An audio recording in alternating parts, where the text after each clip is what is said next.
ఒక పెద్దని చూపిస్తాను ఇటీవల పాట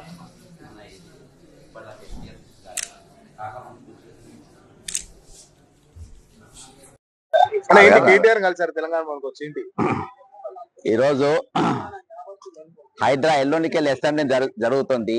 అందులో హైడ్రా గురించి అది హైడ్రా విక్టిమ్స్ నష్టపోయిన వారికి పరిహారం ఇప్పించాలని దానిపైన చర్చ జరపాలని చెప్పేసి నేను అన్ని ఆపోజిషన్ లీడర్లకు రీప్రజెంటేషన్ ఇస్తున్నా, జీవోలు పెట్టి. అందులో కేటీ రామారావు గారికి ఇచ్చిన, మరియు ఇప్పుడు Aleti Maheshwar Reddy BJP LP leader కూడా ఈయనకి ఇక్కడికి వెళ్ళిపోతున్నా. ముఖ్యంగా 2 జీవోలు తెలంగాణ ఏర్పడ్డ తర్వాత ఒకటి రెవెన్యూ చట్టం ఇచ్చిండ్రు.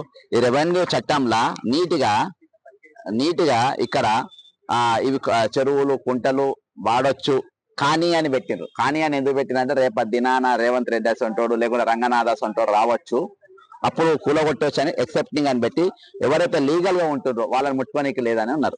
సేమ్ ఇరిగేషన్ ఇవన్నీ జీవోలు ఇప్పుడు ఇవ్వడం జరిగింది.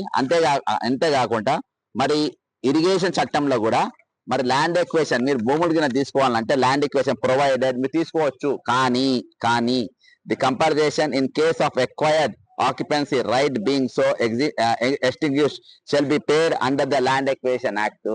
ఈ 2 లాలు కూడా ఎక్కడ కూడా చదవకుండా దీన్ని పాటించకుండా ఈ రోజు ప్రభుత్వం ఇష్టానుసారం గులగొట్టింది. కాబట్టి ఎవరైతే ఇప్పుడు ఇయాటి వరకు కూడా రంగనాథ్ ఇల్లు బాజాప్తా నేను అక్కడ ఉందని చెప్పి చెప్పిన బఫర్ జోన్ లో ఉందని ఇయాటి వరకు ఆయన ఒప్పుకుంటలేరు, కానీ వితండవాదం చేస్తా ఉండు. ఒప్పుకునే ధైర్యం ఆయనకు లేదు.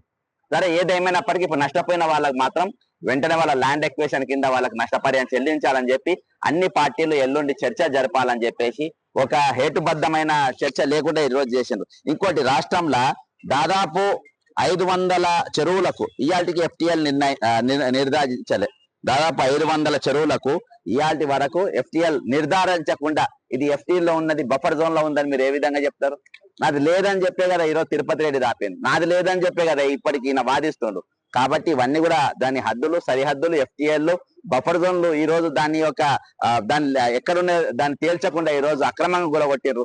ఈ రోజు చాలా మంది ఈ రోజు బిలో పావర్టీ లైన్ తీసుకొచ్చిండ్రు. మేము ఎందుకు ఈఎంఐలు కడుతున్నామో తెలియకుండా కూలిపోయిన ఇళ్లకు ఈఎంఐలు కడుతుండ్రు.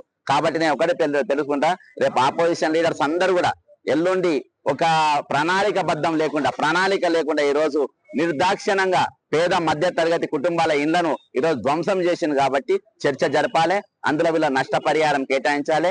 అంతేకాకుండా రంగనాథ్ ఇల్లు పైన కూడా అది బఫర్ జోన్ లో ఉందనే దాని మీద ఒక చర్చ జరగాలి. అవసరమైతే కమిటీ చేసి ఆ చెరువులో ఉందా లేదా. హైకోర్టు కూడా గైడ్ లైన్స్ ఉన్నాయి కదా, చెరువులు గుంటలు ఆక్రమించడం చేయొచ్చు, వాళ్ళకి ఏం అవసరం లేదు. కానీ ఈ చట్టాలు ఉన్నాయి, ఇవి దాటిపోవద్దని కూడా ఉన్నాయి కదా. ఈ చట్టాలు ఇవి చట్టం చేసినాయి. ఇది ఇరిగేషన్ చట్టం అయినా కానీ ఈ 2 చట్టాలు నష్టపరిహారం ఇవ్వాలని ఉన్నది. మరి దేనికైతే ఇప్పుడు వీళ్ళే చెప్తున్నారు కదా, దీనికి 500 చెరువు అసలు ఎఫ్టీఎల్ ఎక్కడైనా నిర్ధారించి మీరు కూలగొట్టిండ్రు, దీన్ని బఫర్ జోన్ ఎక్కడ నిర్ధారించారు, దాని దగ్గర మీ కౌంట్ ఉందా, మీ దగ్గర లెక్క ఉందా, లెక్క లేకుండా ఎంత కూలగొడతారు. కాబట్టి ఈ రోజు వాళ్ళ దగ్గర ఆ మ్యాప్ నేను చూపెట్టినా కదా, మరి రంగనాథ్ ఇల్లు ఎందుకు కూలగొడతలేరు? ఈ రోజు వాళ్ళ ఇల్లు ఎందుకు వారి తిరుపతి రెడ్డి ఇల్లు ఎందుకు గులగొడతలేరు? ఈ రోజు వాళ్ళ ఒక టార్గెట్ ప్రకారం ఎవరిని చేయాలనో ఎవరిని గులగొట్టాలనో ఒక టార్గెట్ ప్రకారం చేసుకుంటుండ్రు.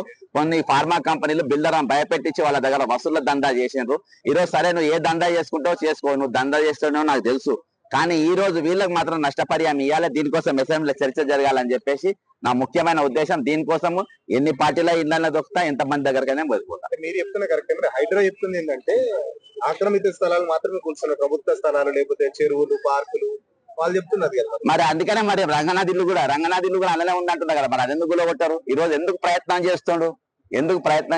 నా పేరు చెప్పి ఎక్కడెక్కడ ఫోన్లు చేస్తుండ్రు, నాకు చేస్తుండ్రు వేరే వాళ్ళ వీళ్ళకు అర్థమైందా? జడ్సన్ అంటే చెప్తే అట్లా చేస్తారు, ఇట్లా ఏమో మాట్లాడుతుంది. కాబట్టి ఈ రోజు ఏమున్నా కానీ ఎవరికి ఆయనకంత సీన్ లేదు. ఆయన రూల్ ప్రకారం పనిచేస్తారు. సిన్సియర్ ఆఫీసర్ కాదని తేలిపోయింది.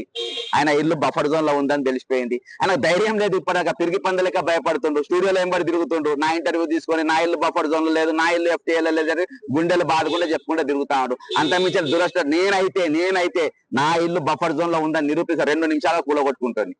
2 నిమిషాలు సిన్సియర్ కాదబ్బా, అంత డ్రామా అది. సిన్సియర్ ఉన్నట్టు స్టూడియోలో పొట్ట తిరుగుతారా? స్టూడియోలో పొక్కన తిరుగుతారా అబ్బా? వాళ్ళందరినీ పిలుచుకొని ఈరోజు ప్రెస్ మీడియాలో చెప్పుకుంటారా?